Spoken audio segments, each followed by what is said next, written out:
Malaysia, kalau cuma bagi-bagi duit, ya kan, lu kalah jauh sama Indonesia. Buset, Indonesia mah bukan bagi-bagi duit lagi, bagi-bagi jabatan. Bilangin ke Sri Mulyani, yang wajib itu sholat, bukan bayar pajak. Kecoh betul dekat negara Indonesia sekarang. Harap perkara macam ni tak terjadilah kat Malaysia. Ratusan rakyat Indonesia membanjiri jalanan di Jakarta bagi membantah Apakah malu para sahabat? Setiap kericuhan yang ada dekat Indonesia yang berlaku baru-baru ini sudah diliput di TV internasional, termasuk TV Malaysia. Assalamualaikum warahmatullahi wabarakatuh. Jumpa lagi para sahabat dan teman-teman dengan Mas Farhan. Gimana kabar-kabarnya? Semoga kalian semuanya sehat-sehat saja. Yang baru bergabung di videonya Mas Farhan, jangan lupa bantu sokongannya dengan like, komen, share, dan subscribe-nya. Terima kasih banyak-banyak yang sudah bantu sokong di channel ini. Semoga kalian semua dimurahkan rezekinya, dipanjangkan umurnya, dijauhkan dari malak bahaya oleh Allah Subhanahu wa Ta'ala. Amin, amin, ya Rabbal Alamin. Oke para sahabat dan teman-teman, di video kali ini Mas Farhan akan nge-reaction sebuah video yang sudah di-tag di TikTok Mas Farhan tentang huru-hara yang berlaku dekat Indonesia para sahabat. Kemarin sempat sudah merayakan hari kemerdekaan Indonesia, sekarang malah dituntut diunjuk rasa oleh rakyat turun ke jalan, turun ke departemen DPR Indonesia untuk membubarkan DPR para sahabat. Bahkan berita tersebut para sahabat diliput oleh TV internasional Malaysia, bahwasanya kehuru-haraan yang berlaku dekat Indonesia para sahabat itu adalah suatu sangat yang memalukan bagi tontonan bagi negara-negara sedunia para sahabat. Karena apa para sahabat? Bukan satu, dua kali para sahabat itu berlaku. Buktinya semacam berita-berita yang buruk yang ada dekat Indonesia. Setiap saya scroll-scroll dekat TikTok para sahabat, itu setiap hari mesti ada. Tentunya dengan kebijakan-kebijakan untuk menaikkan pajak kepada masyarakat, untuk mencekik masyarakat, dengan gaji DPR yang begitu tinggi, sedangkan gaji UMR kepada masyarakat itu kecil macam itu. Itu sampai diliput di TV internasional Malaysia. Bahkan orang Malaysia pun menasihatilah, kerjalah elok-elok yang sudah bekerja dekat Malaysia. Kalian berpikir dua kali karena negara kalian itu sedang tidak baik-baik saja macam itu para sahabat. Dan para sahabat penasaran seperti apa videonya? Kita simak sama-sama, apa-apa benda boleh komen dekat bawah, asal jangan bergaduh. Kita langsung ke videonya. Let's go.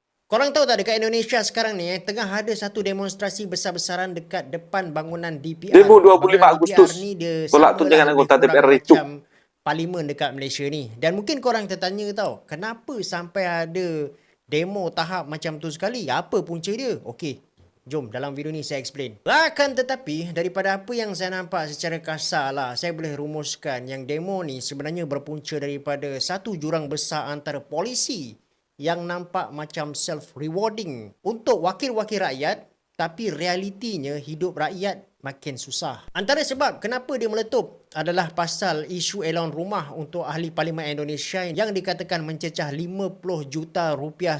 Dan bila dengar je angka sebesar ni, so rakyat memang geram lah. Kalau kita tengok balik, sebenarnya allowance 50 juta rupiah tu, dia bukanlah satu cash yang terus masuk ke poket ahli politik tiap-tiap bulan, tapi duit tu adalah digunakan untuk kontrak rumah selama 5 tahun untuk ahli-ahli DPR lah, untuk satu penggal ataupun 5 tahun. Selain tu juga ada isu pasal gaji 230 juta rupiah. Bayangkanlah, selain daripada elon rumah yang 50 juta rupiah tadi tu, kecoh juga pasal ahli DPR yang boleh terima gaji dan juga pelbagai allowance lain yang kalau dikira secara total semua boleh mencecah 230 juta rupiah satu bulan. Akan tetapi yang lebih penting dia macam inilah.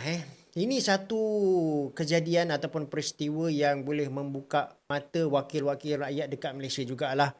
Dan kalaulah ahli-ahli parlimen kita tak belajar daripada apa yang berlaku ni, nanti diorang pun akan hadap masalah yang sama juga. So kita tahu kadang-kadang kerajaan tu memang tak boleh nak melaksanakan satu polisi yang populis. Ada kalanya mungkin kerajaan terpaksa potong perbelanjaan sana sini untuk mengurangkan hutang. Akan tetapi dalam keadaan macam gitu, tak bolehlah buat keputusan yang tiba-tiba nampak macam self-rewarding. Maksudnya dia reward diri sendiri, bagi allowance lah, rumah rasmi dah, kereta rasmi dah. Kalau timing tu tak kena, memang akan mengamuk lah rakyat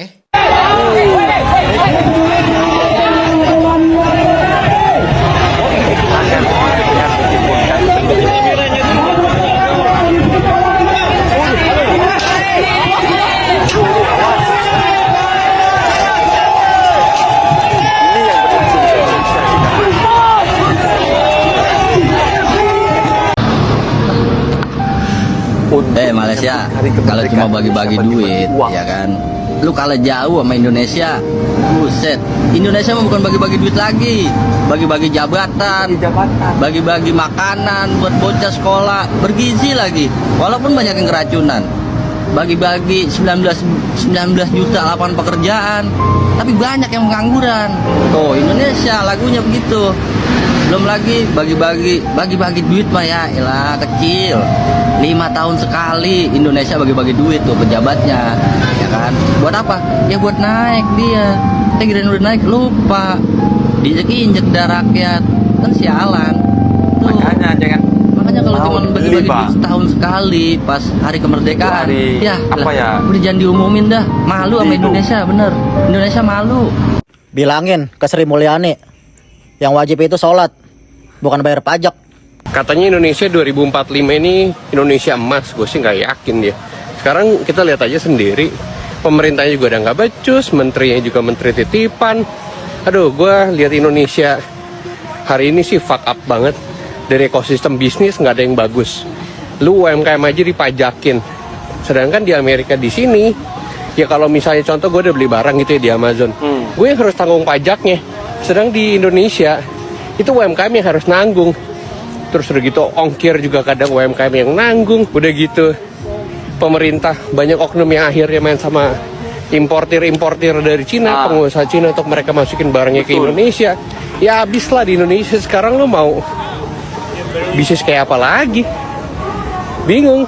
UMKM pasti mati. Katanya UMKM ini jadi ujung tombak ekonomi negara. Tapi kalau lo sendiri sekarang nggak bisa survive karena pemerintahnya juga bodoh, ya akhirnya efeknya bakalan kemana-mana.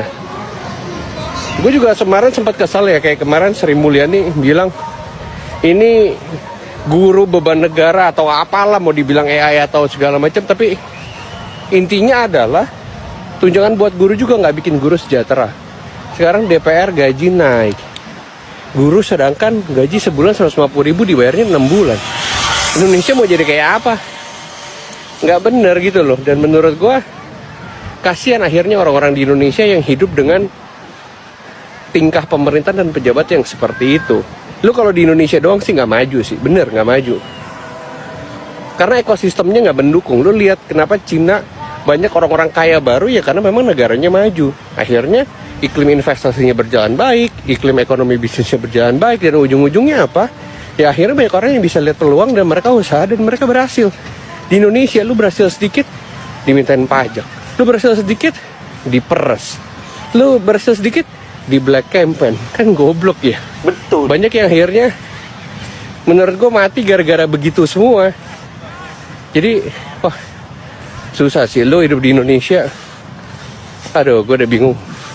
Pejabatnya bikin rakyatnya menderita sih. Lo mau bilang Indonesia merdeka atau apa? Nggak ada merdeka-merdekanya menurut gue sih. Ratusan rakyat Indonesia membanjiri jalanan di Jakarta sampai bagi diliput di membantah TV elan internasional dan Malaysia. faedah yang dianggap berlebihan untuk ahli parlimen. Kumpulan penunjuk perasaan juga berarak di sekitar kawasan parlimen sambil menuntut pemotongan gaji bagi ahli parlimen. Ini yang berlaku Media sekarang, tempatan bersahabat. melakukan ahli parlimen Indonesia Bergaduh menerima gaji melebihi 100 juta rupiah dengan atau aparat kira-kira kepolisian. RM28,000 sebulan, termasuk allowance perumahan yang besar sebanyak RM50 juta bersamaan kira-kira RM14,000. Walaupun Indonesia merupakan ekonomi terbesar di Asia Tenggara, jumlah tersebut jauh melebihi purata pendapatan rakyat iaitu RM3.1 juta atau kira-kira RM870 sebulan. Allowance baru itu diumumkan pada Selasa lalu, hanya beberapa hari selepas Presiden Prabowo Subianto berikrar untuk melaksanakan langkah berjimat cermat dan perbelanjaan kerajaan yang lebih berkesan. Penunjuk perasaan turut memprotes apa yang mereka gelar sebagai elit korup dalam kerajaan serta dasar yang menguntungkan konglomerat dan tentera. Ia dipercayai merujuk kepada peranan tentera Armai yang pun sampai semakin turun berkembang jalan. dalam kehidupan awam di bawah Presiden Prabowo Subianto, bekas jeneral Kerahkan. tentera. Beberapa penunjuk perasaan yang berpakaian gelap melemparkan batu dan menyalakan bunga api terhadap pasukan FRU di ibu negara. Sekurang-kurangnya sebuah motosikal dibakar namun pihak berkuasa tidak memberikan butiran mengenai kerosakan, mangsa atau tangkapan. Ketegangan tercetus apabila penunjuk perasaan cuba merempuh penghadang besi dan konkrit menyebabkan pihak berkuasa menggunakan gas pemedih mata dan meriam air untuk mengawal keadaan. Jurucakap Polis Jakarta berkata seramai 1,250 anggota polis dikerahkan untuk memastikan keselamatan di sekitar bangunan Parlimen. Setakat ini, pengerusi dan timbalan pengerusi Parlimen serta jurucakap Presiden Prabowo belum memberikan sebarang kenyataan rasmi kepada pihak media antarabangsa. Bantahan itu menyebabkan beberapa jalan ditutup dan perkhidmatan kereta api serta bas digantung sementara. Bantahan serentak turut diadakan di bandar-bandar lain seluruh Indonesia. Kecoh betul dekat negara Indonesia sekarang. Harap perkara macam ni tak terjadilah kat Malaysia. Kepada sesiapa yang tak tahu lagi, pada hari ini 25/8/2025, ramai rakyat Indonesia yang turun dan juga berdemonstrasi di hadapan gedung DPR. Gedung DPR ni lebih kurang macam parlimen dekat Malaysia. Keadaan sekarang memang dah tak terkawal sebab ramai orang dah merusuh masuk ke dalam gedung DPR tu. Siap dia orang nak bakar lagi gedung DPR tu. Macam mana huru-hara ni boleh terjadi? Yelah, macam mana rakyat-rakyat Indonesia ni tak marah? Kerajaan diorang kenakan cukai pada rakyat setinggi 200%. Lepas tu bila ada rakyat tu sendiri yang komplain dekat wakil rakyat tersebut, bukan main sombong lagi wakil rakyat tu siap hina penduduk dan rakyat kat sana. Paling teruk sekali. Lepas kerajaan tersebut dah naikkan cukai dan pajak yang sangat tinggi dan juga membebakar rakyat, kerajaan tersebut dengan tak malu-malu guna duit rakyat, naikkan gaji-gaji ahli parlimen kat sana sebanyak 3 juta rupiah sehari, bersamaan dengan RM900 sehari. Diorang siap boleh berjoget-joget lagi atas penderitaan rakyat-rakyat kat sana. Macam manalah rakyat-rakyat kat sana tak marah dan juga merusuh. Pemimpin-pemimpin kat sini kena ambil iktibar juga. Kau sebelum dapat kuasa, sebelum dapat jawatan, bukan main lagi merayu-rayu suruh rakyat undi kau. Sebab tu hidup jangan sombong sangat bila kau dah ada jawatan, bila dah ada pangkat. Dan kena ingat juga kau berkhidmat untuk rakyat. Gaji-gaji kau ni pun dibayar oleh rakyat. Allowance yang kau dapat tiap-tiap bulan tu pun rakyat yang tangguh. Sampai ada rakyat yang tak mampu nak bagi cukup family dia sendiri, semata-mata nak bayar gaji kau, nak bayar allowance kau tiap-tiap bulan. Jadi bekerjalah untuk rakyat dan juga bekerjalah dengan baik. Nah, itu dia para sahabat dan teman-teman video yang sudah kita simak, bahwasanya parlemen yang ingin dibubarkan di PR yang ada dekat Indonesia sampai diliput di TV internasional Malaysia. Bahkan orang Malaysia pun sendiri pun juga ikut andil menyuarakan begitu marahnya penduduk Indonesia apabila ketika rakyat ditekan pajak setinggi sampai kenaikannya 200%. Itu malah di sisi lain, di sela-sela itu, Bapak Prabowo sendiri sempat berpidato akan berjimat uang rakyat, tetapi ada muncul statement bahwasanya DPR akan mendapatkan tunjangan uang rumah sebesar 50 juta dan juga gajinya diperbesar, para sahabat. Jadi ini suatu yang dikatakan tidak masuk akal. Rakyat dicekik untuk membayar semua kepentingan, untuk membayar utang negara.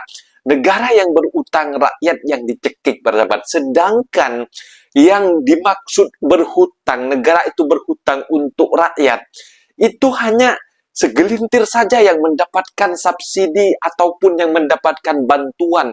Sedangkan masih banyak orang yang layak untuk mendapatkan bantuan, seperti halnya uang setiap bulan dari subsidi dari pemerintah.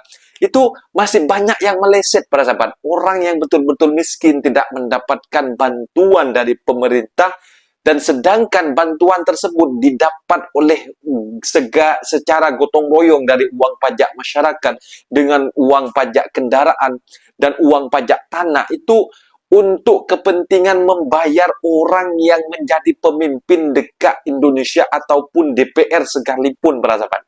Tetapi faktanya masih banyak yang melenceng dan masih banyak ada oknum-oknum bahwasanya dekat Indonesia itu banyak yang viral setiap hari, para sahabat. Seperti halnya yang sekarang ini dengan kerot. Kerot petani Indonesia sudah bahagia karena harga carrot sudah mulai naik.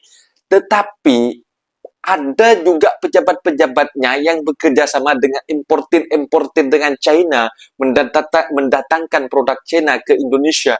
Akhirnya dari produk lokal yang wortel-wortel atau carrot itu para sahabat tidak laku karena tersaingi dengan produk importir dari Cina para sahabat. Itu sudah biasa dekat Indonesia. Bahkan peternak sapi susunya dibuang di tengah jalan sebagai tanda protes aksi. Itu sudah biasa karena pemerintahnya malah impor dari negara lain, tidak mengandalkan produk lokal macam itu. Jadi Indonesia itu apabila ada statement ingin mengatakan bahwa 2045 menjadi negara maju, menjadi negara emas di tahun 2045, seperti halnya hanya omong-omong, hanya omong kosong, tong kosong nyaring bunyinya, tidak ada para sahabat. Bahwasanya kalau menengok dari sekarang ini dengan pemerintahan kekacauan yang ada di Indonesia, itu sangatlah memalukan, harus cepat diperbaiki. Banyak yang menyimpan rasa semangat tim Bapak Prabowo ingin menggantikan Bapak Presiden Jokowi. Banyak yang menyimpan untuk bahwasanya Bapak Prabowo bisa untuk memajukan negara Indonesia. Tetapi sekarang banyak yang kecewa para sahabat. Mungkin videonya sampai di sini para sahabat, dan teman-teman apabila ada kata benda yang silap, masalah minta maaf sebesar-besarnya, mohon dibenarkan di kolom komentar. Assalamualaikum warahmatullahi wabarakatuh.